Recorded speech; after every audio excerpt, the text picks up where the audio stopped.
अजूनही महाराष्ट्रामध्ये जिवंत मन आहेत याचं दर्शन आपण घडवलेलं आहात. म्हणजे मुद्दाम सरकार आपल्या महाराष्ट्रावरती राज्य करते, घटना पाहिजे सरकार राज्य करते. खरंच मला या सरकारची कीव येते की त्यांनी नराधमांच्या विरुद्ध उभारण्याच्या ऐवजी नराधमावरती पांघरुण लावण्याचं काम करतात. दुष्कृत्य झाल्यानंतर सरकारने खंडणीत बाजू घेण्याची भूमिका घ्यायला पाहिजे होती. पण ज्या वेळेला सर्व दारं बंद होतात तेव्हा जनतेला रस्त्यावरती उतरण्याखेरी दुसरा पर्याय नसतो. आज आपण महाराष्ट्र बंद केला होता. या सरकारमध्ये हिंमत नाहीये. आजचा महाराष्ट्र बंद हा कडकडीत झाला असता आणि याची जाणीव सरकारला झाल्यानंतर एक तर संकटाचा सामना करण्याची यांची हिंमत नाही, संकटाचा बंदोबस्त करण्यामध्ये यांच्यामध्ये काही ताकद नाही. असं हे निर्डावलेलं सरकार आपल्या राज्यावरती महाराष्ट्रावरती राज्य करते. आणि याला जेव्हा अंदाज आला की हा महाराष्ट्र बंद कडकडीत होणार, तो होणारच.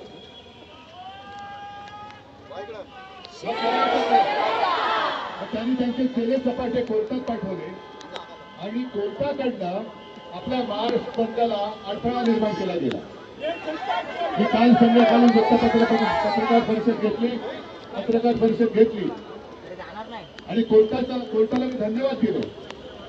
कारण आपल्याला जे वाटलं होतं आपली केस सर्वोच्च न्यायालयात 2 वर्ष 2.5 वर्ष तारीख पे तारीख सुरू आहे, न्याय कधी मिळेल न्याय मिळेल असा आम्हाला एक विश्वास आहे, जरूर आहे. पण कोर्ट एवढ्या त्वरेने आणि तत्परतेने हलू शकतं हे काल कोर्टाने दाखवलं. याच्याबद्दल मी कोर्टाचं अभिनंदन करतो. म्हणजे कोर्ट जर का कोर्टाने ठरवलं तर कोर्ट तात्काळ निर्णय घेऊ शकतं. आज आपण इकडे सगळे जमल्यानंतर सरकारला कळलं असेल की जरी तुम्ही आमच्या बंदला बंदी केली असली तरी महाराष्ट्राच्या प्रत्येक हृदयामध्ये आणि प्रत्येक घरामध्ये या अत्याचाराविरुद्ध आणि तुमच्या नेत्यांच्या सरकारविरुद्ध एक मशाल धगधगते आहे. तुम्ही आमच्या बंदला बंद केलं, कशासाठी बंद केला होता? महिलांना सुरक्षा पाहिजे, बहिणीला सुरक्षा पाहिजे, मातेला सुरक्षा पाहिजे, मुलींना सुरक्षा पाहिजे म्हणून आम्ही बंद केला होता. त्या बंदच्या मध्ये तुम्ही अडथळा आणला. मग गेल्या आठवड्यामध्ये भारत बंद झाला होता 21-22 ऑगस्टला. भारत बंद आपल्या राज्यामध्ये तो जाणवला नाही, पण इतर काही राज्यांमध्ये रेल्वे सुद्धा बंद झाल्या होत्या. तेव्हा हे सगळे याचिकाकर्ते कुठे गेले होते? का तेव्हा या बंदला विरोध केला गेला नव्हता? आणि या नराधमांना सुद्धा पाठीशी घालणारे याचिकाकर्ते किंवा आणखी कोणी असतील हे सुद्धा तेवढेच विकृत आहेत. जो कोणी महिलांवरती अत्याचार करेल त्याला शिक्षा झालीच पाहिजे. पण त्यापेक्षाही जास्त भयानक त्यांच्या पापावरती पांघरून घालणाऱ्यांना सुद्धा शिक्षा झालीच पाहिजे. ज्यांनी फक्त मराठा समाजाचा विषय असेल, एसटीचा विषय असेल, ही काही माणसं या राज्यकर्त्यांची सडा आवडती झालेली आहेत.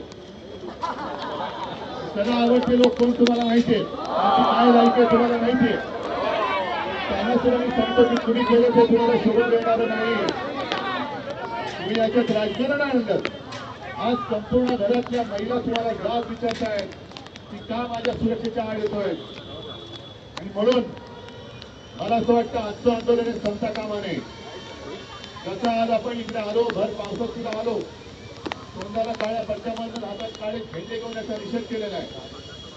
मी राज्यातल्या तमाम जनतेला आवाहन करतोय, विनंती करतोय की पुढचे काही दिवस तुम्ही आपापल्या शहरात, आपापल्या गावात बस डेपो असतील, रेल्वे स्टेशन असतील, रिक्षा स्टँड असतील, जिथे जिथे सार्वजनिक चौक आहे तिथे एक मोठी स्वास्थ्याची मोहीम घ्या. बस ना सर.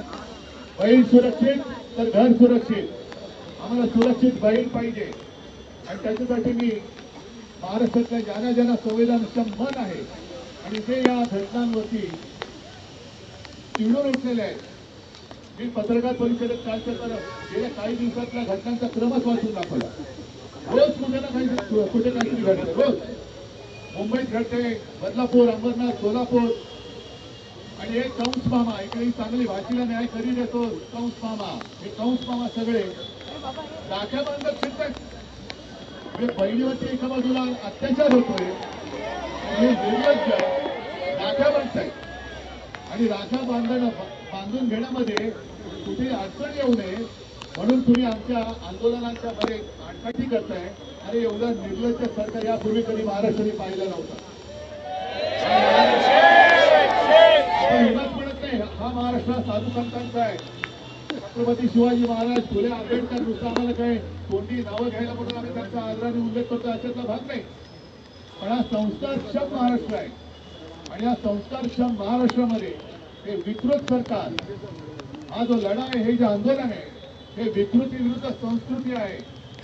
आणि याच्यामध्ये जे जे उतरत आहेत ते सगळे संस्कारित मन आणि संस्कारित सगळी माणसं आहेत.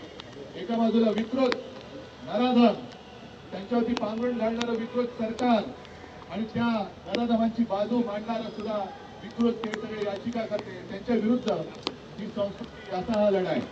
म्हणून मी सगळ्यांना विनंती करतोय की आजपासून आपापल्या गावात, मुख्य चौकात, सार्वजनिक ठिकाणी सुरक्षित बहीण सुरक्षित तर घर सुरक्षित, याच्यासाठी सर्व नागरिकांना आपण व्यक्त होण्यासाठी स्वाक्षरी करण्याचं आवाहन करा.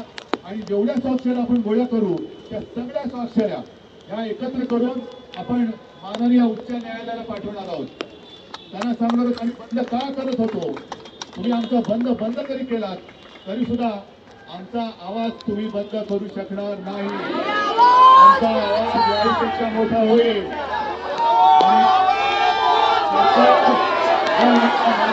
रक्षण करायला समर्थ असेल, सरकार जर अत्याचारांचा पाठीशी घालणार असेल तर आम्ही शिवसैनिक या माता भगिनीचे पुत्र आणि बांधव म्हणून आमच्या माता भगिनीचं रक्षण करायला आम्ही समर्थ आहोत.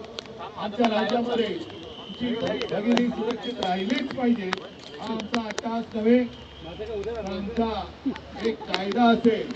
आणि म्हणूनच जो शक्ती कायदा आपण केला होता, राष्ट्रपतींकडे तो पाठवला गेलाय. राष्ट्रपती सुद्धा महिला आहेत, त्यांना सुद्धा मी जाहीर आवाहन करतोय की महामहिम राष्ट्रपतीजी, आपल्या दप्तरामध्ये, आपल्या कार्यालयात गेले 1-2 वर्ष माता भगिनींचं रक्षण करणारा शक्ती कायदा हा धुळखात पडलाय. आपण कृपा करावी, त्या कायद्यावरची धूळ झटकावी आणि या सरकारला सुद्धा थोडंसं झटकवा आणि तो कायदा लवकरात लवकर महाराष्ट्रामध्ये अंमलात आणा, अशी जाहीर विनंती मी आज राष्ट्रपतींना करतोय, इथल्या सरकारला करतोय. आपल्या सगळ्यांना धन्यवाद देतो. पण परत एकदा सांगतो, आता जी जाग आले ही जाग जाऊ देऊ नका. कारण प्रत्येक घरात ही चिंता आहे, माझी मुलगी शाळेत जाते, ही सुरक्षित आहे का, माझी बहीण ऑफिसमध्ये जाते, सुरक्षित आहे का, माझी आई ऑफिसमध्ये जाते, सुरक्षित आहे का. तर ती सुरक्षा व्यवस्था देण्याच्या ऐवजी सरकार निर्लज्जपणाने वागते. हे सरकार आता घालवावंच लागेल आणि आपल्याला आपल्या बहिणीची सुरक्षा करावीच लागेल. सगळ्यांना परत एकदा धन्यवाद देतो. जागे रहा.